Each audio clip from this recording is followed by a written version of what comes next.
같이 사도신경 고백하심으로 새벽 예배를 하나님께 올려드리겠습니다. 나는 전능하신 아버지 하나님 천지의 창조주를 믿습니다.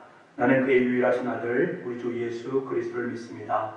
그는 성령으로 잉태되어 동정녀 마리아에게서 나시고 본디오 빌라도에게 고난을 받아 십자가에 못 박혀 죽으시고 장사된 지 사흘 만에 죽은 자 가운데서 다시 살아나셨으며 하늘에 오르시어 전능하신 아버지 하나님 우편에 앉아 계시다가 거기로부터 살아있는 자와 죽은 자를 심판하러 오십니다. 나는 성령을 믿으며 거룩한 공교회와 성도의 교제와 죄를 용서받는 것과 몸의 부활과 영생을 믿습니다. 아멘. 우리 다같이 찬송가 125장을 부르겠습니다.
복부가족이 드리는 새벽 기도문을 우리 함께 읽으면서 기도하도록 하겠습니다.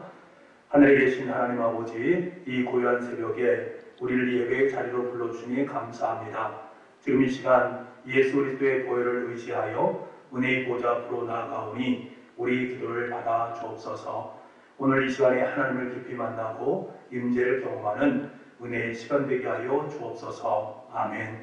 교회의 주인이신 하나님 아버지, 교육자들에게 성령 충만함과 지혜와 건강과 말씀의 능력을 주옵소서. 장로님들에게 수욕과 판단력을 허락하시고 안수집사님들이 즐거운 마음으로 헌신하게 하여 주옵소서. 권사님들이 기도와 섬김의 사명을 잘 감당하게 하시고 집사님들이 기쁜 마음으로 봉사하게 하여 주옵소서. 구역장들이 목자의 마음으로 구역원을 섬기게 하시고 교회학교 교사들에게 가르치는 은사를 부어 주옵소서. 찬양대원들이 아름다운 목소리로 영감 있는 찬양을 하게 하시고 각 팀들이 연합하여 하나님의 영광을 드러내게 하여 주옵소서. 병들어 고통받는 환우들에게 치유의 은총을 베풀어 주시고 온전하게 하여 주옵소서. 아멘. 우리 가정을 사랑하시는 하나님, 북부의 모든 가정이 믿음의 명문가가 되게 하여 주옵소서. 남편들은 믿음의 본이 되며 아내들은 기도와 사랑으로 화목한 가정을 이루게 하여 주옵소서. 자녀들은 차세대의 지도자로서 비전으로 살게 하시고 좋은 직장과 좋은 만남의 복을 더하여 주옵소서. 믿지 않는 가족들을 구원하여 주시고 사랑으로 하나 되게 하여 주옵소서. 아멘. 북북교회 비전을 허락하신 하나님 아버지, 북북교회가 예배의 감격이 살아있는 예배 공동체, 사람의 소망이 함께하는 교육 공동체, 복음으로 세상을 변화시키는 선교 공동체, 사귐의 행복이 넘치는 신교 공동체, 섬김의 기쁨을 누리는 봉사 공동체가 되게 하옵소서.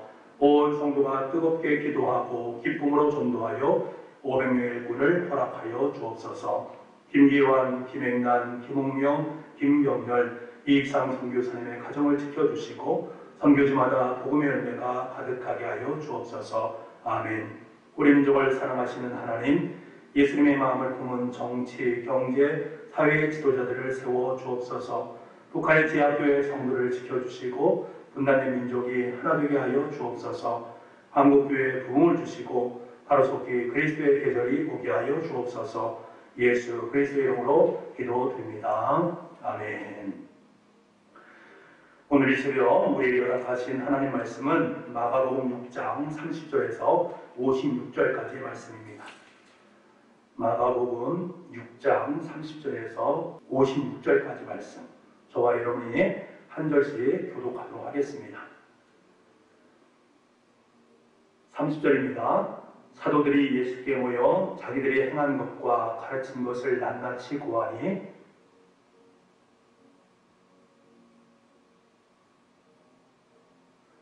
이에 배를 타고 따로 한적한 곳에 갈새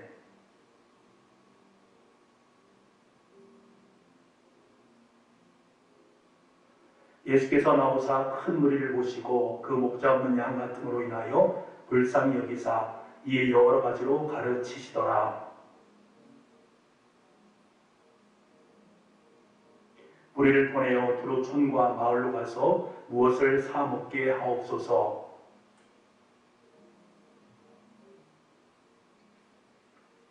이르시되 너희에게 떡 몇 개가 있는지 가서 보라 하시니 알아보고 이르되 떡 5개와 물고기 2마리가 있더이다 하거늘 때로 2명씩 또는 50명씩 앉은지라.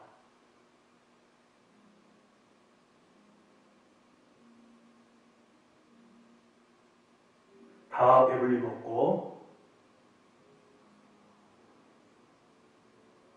떡을 먹는 남자는 5,000명이었더라.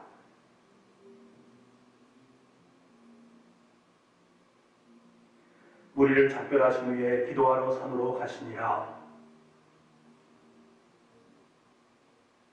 바람이 거스름으로 제자들이 힘겹게 노젓는 것을 보시고 밤 4경쯤에 바다 위로 걸어서 그들에게 오사 지나가려고 하시네.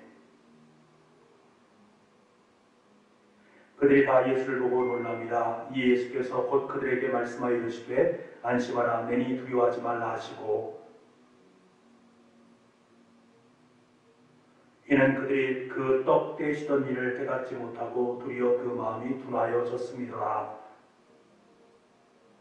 배에서 내린 이 사람들이 곧 예수신 줄을 알고 같이 읽겠습니다. 아무데나 예수께서 들어가시니 지방이나 도시나 마을에서 병자를 시장에 두고 예수께 그의 옷가라도 손을 되게 하시기를 간구하니 손을 대는 자는 다 성함을 얻으니라. 아멘. 세례 요한의 죽은 소식을 들은 예수님은 배를 타고 따로 빈들로 내려가셨습니다. 그리고 거기까지 따라온 무리들을 가르치시고 고치시고 저 유명한 오병이어의 기적 사건을 그들에게 베풀어 주십니다. 오병이어의 기적은 제자들에게 참으로 놀라운 경험이었습니다.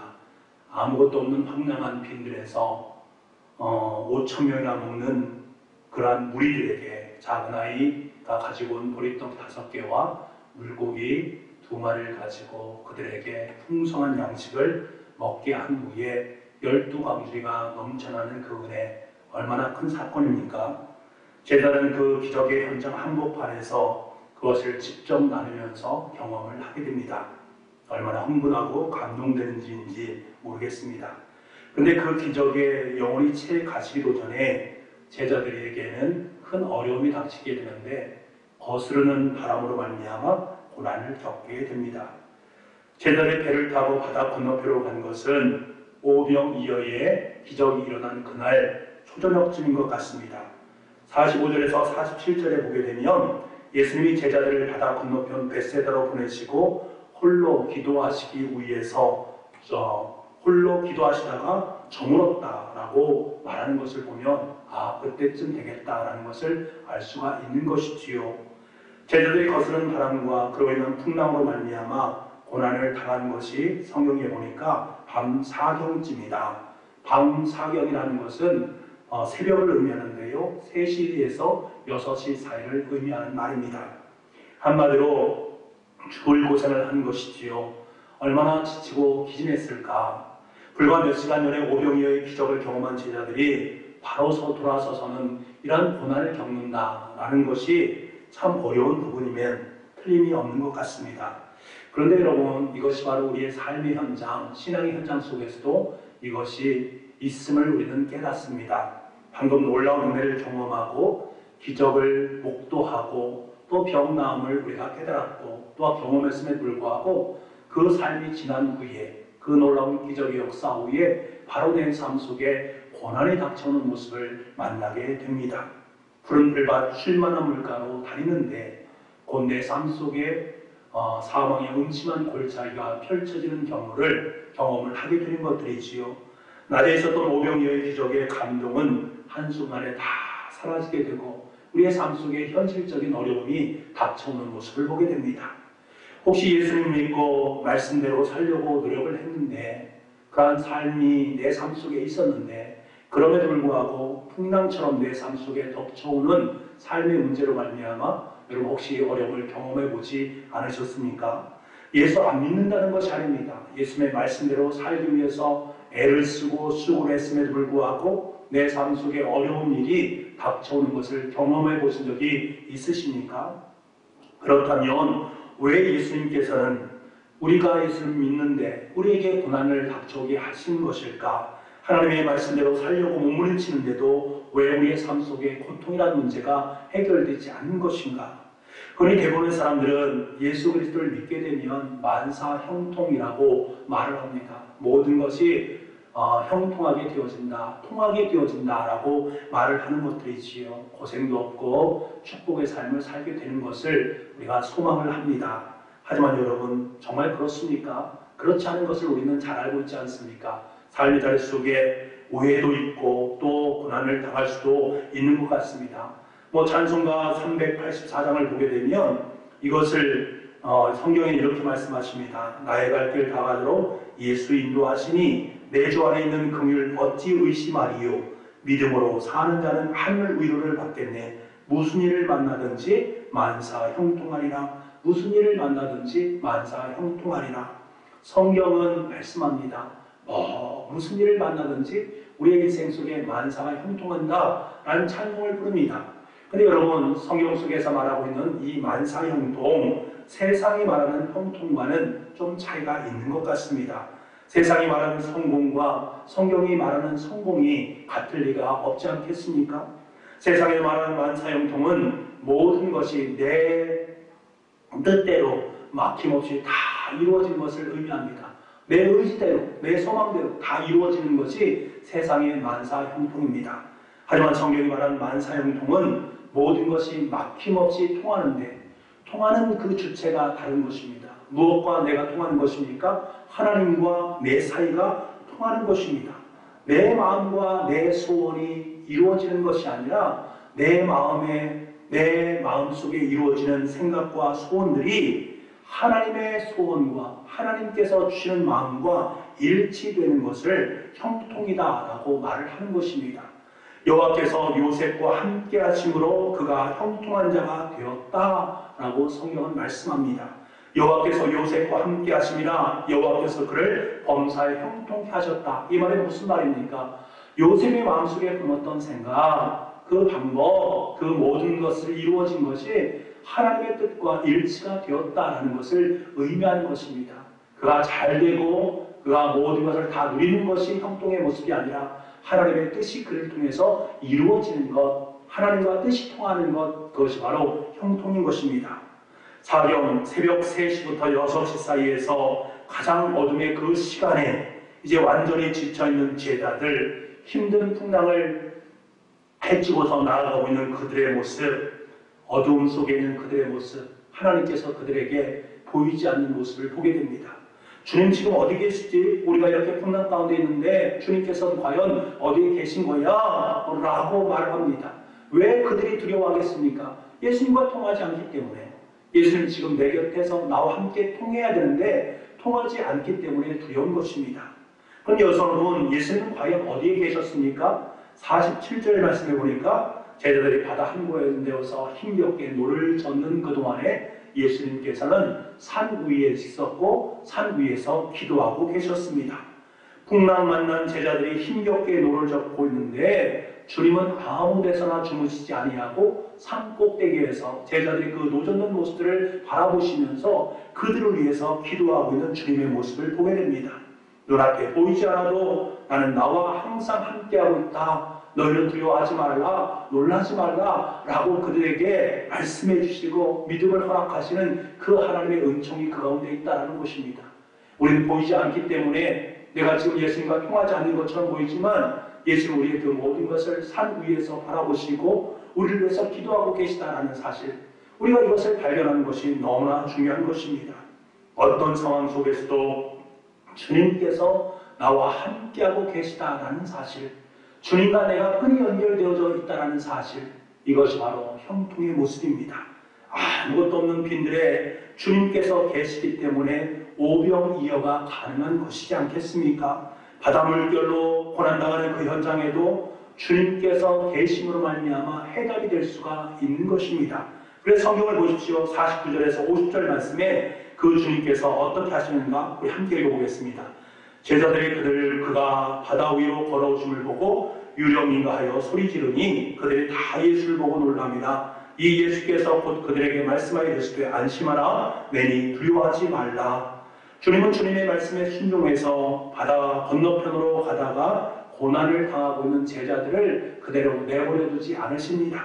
밤사경 폭풍 속에서 가장 힘들기 힘든 그 상황 속에서 주님께서 직접 그들에게 찾아오셨고 바다 위를 걸으셔서 그들을 만나주시는 주님의 은혜, 그들과 함께 끈을 맺고 교통하고 형통하는 그들의 그 예수 그리스도의 마음을 우리가 읽어낼 수가 있습니다.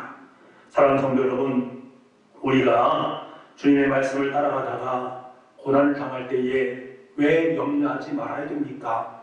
왜 아무것도 없는 빈들인데 그 빈들 속에서 염려할 수밖에 없는 상황인데 왜 우리가 염려하지 않아도 되는 것입니까? 물결이 흉흉한 바다를 걷는 그 상황 속에서 염려도 되고 근심도 될 수밖에 없는 상황이지만 그럼에도 불구하고 우리가 근심하지 않고 걱정하지 않을 수 있는 그 이유가 무엇입니까? 나와 함께 계시는 예수님, 나를 찾아오시는 예수님, 내가 믿는 그분이 지금도 나와 함께하고 계시다라는 사실을 내가 삶을 통해서 고백할 수 있기 때문에 그렇습니다. 그분은 창조주 하나님이십니다. 전지전능하신 하나님이십니다. 말씀에 순종하고 고난을 당하는 자를 그대로 방치하는 것이 아니라 반드시 하나님의 손으로 이끌어주시는 놀라운 우리의 아버지, 그분이 바로 하나님이십니다.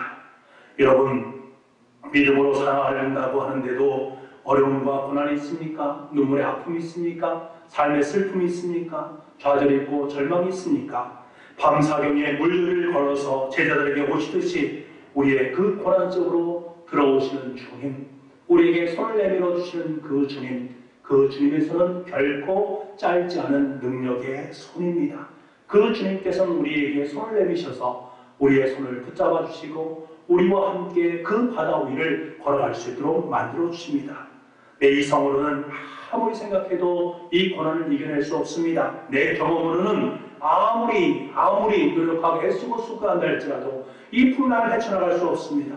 내 안에 거하시면서 안심하라, 내일 두려워하지 말라 라고 말씀하시는 주님의 음성, 그 음성을 의지할 때 우리는 그 모든 것을 뚫고 나아갈 수 있는 것입니다. 그래서 더 믿음으로 살아야 하겠다라는 다짐을 하면서 우리가 주님 안에서 주님이 우리 안에 거하시는 만사 형통의 모습, 그래서 주님의 마음이 나의 마음이 되고 나와 늘 동행하시는 그 주님을 의지하는 삶, 그 삶이 바로 복된 삶이요 만사 형통의 아름다운 인생이 되는 줄 믿습니다. 그 예수님께서 이제 성탄 전에 우리의 삶 가운데 찾아오십니다. 그 예수님을 기대하면서 오늘도 예수님이 주신 말씀, 이 말씀을 마음속에 간직하면서 거스른 풍랑 속에서도 나와 함께 하시는 결코 짧지 않은 능력의 손을 의지하며 오늘 하루의 삶을 살아갈 수 있는 저와 여러분 될 수 있기를 간절히 소망합니다. 기도하겠습니다. 하나님 아버지, 거스른 바람이 없이 모든 일에 내가 원하는 대로 되어지는 것이 복이고 성도가 누리는 형통의 삶이라고 생각했습니다. 예수를 믿으면 모두가 부러워하는 만사 형통의 삶을 살 수 있다라고 생각했습니다. 하지만 진정한 만사 형통은 어려움이 없는 삶이 아니라 거스른 풍랑 가운데서도 주님 안에 계시고 내가 주님 안에 있음을 알게 되고 기도로 주님과 날마다 소통하는 삶이 바로 우리 인생의 가장 아름다운 삶인 것을 깨닫습니다. 우리가 이런 깨달음을 우리에게 주신 것 너무나 감사합니다. 모든 일상의 순간이 하나님의 은총이 함께하는 때임을 잊지 않게 도와주시고 하나님을 향한 우리의 믿음이 더욱더 깊어질 수 있도록 이 대림절 기간에 아기 예수님의 오심을 고대하고 기대하는 우리의 삶이 될 수 있도록 주님 인도하여 주옵소서. 오늘 하루도 하나님께 주신 은혜의 하루를 살기를 소망합니다. 그 결코 짧지 않은 두 손을 덥석 붙잡습니다. 주님 우리와 함께 하셔서 우리의 삶을 가장 아름다운 형통의 길로 인도하여 주옵소서. 모든 말씀을 예수님의 이름으로 기도하옵나이다. 아멘. 우리 찬송가 432장 우리 찬송 드리도록 하겠습니다.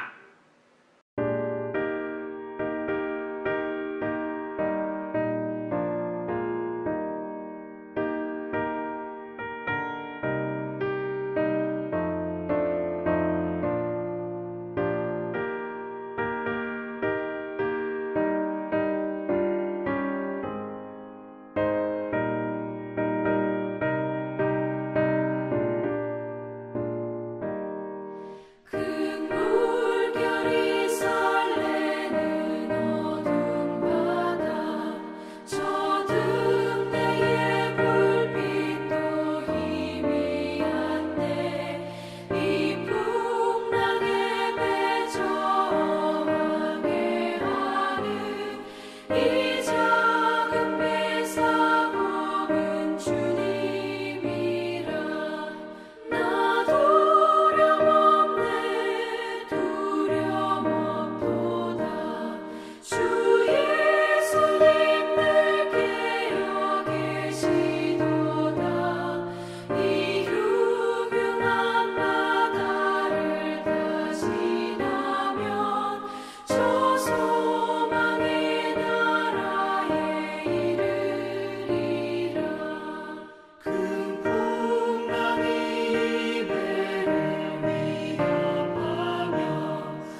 이제 우리 조용히 오늘 하루의 삶을 어떻게 살아갈 것인가 하나님 앞에 음악에 맞춰서 함께 묵상하는 시간을 갖겠습니다.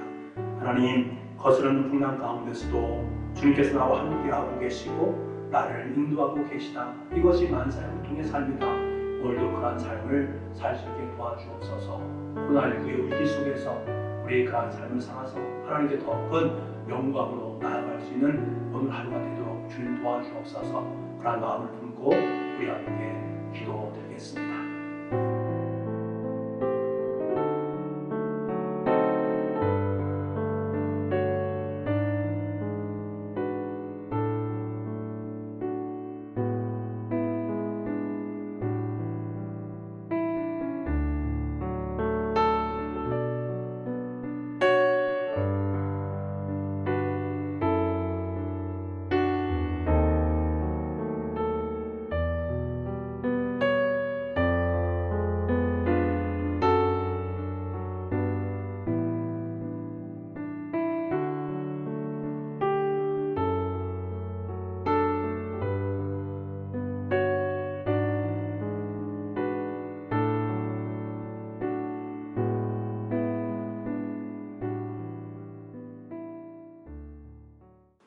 우리 다같이 주님께서 가르쳐 주신 기도로 새벽 예배를 마치겠습니다.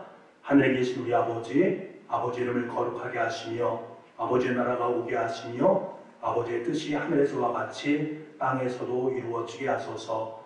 오늘 우리에게 일용할 양식을 주시고 우리가 우리에게 잘못한 사람을 용서하여 준 것 같이 우리 죄를 용서하여 주시고 우리를 시험에 빠지지 않게 하시고 악에서 구하소서. 나라와 권능과 영광이 영원히 아버지의 것입니다. 아멘.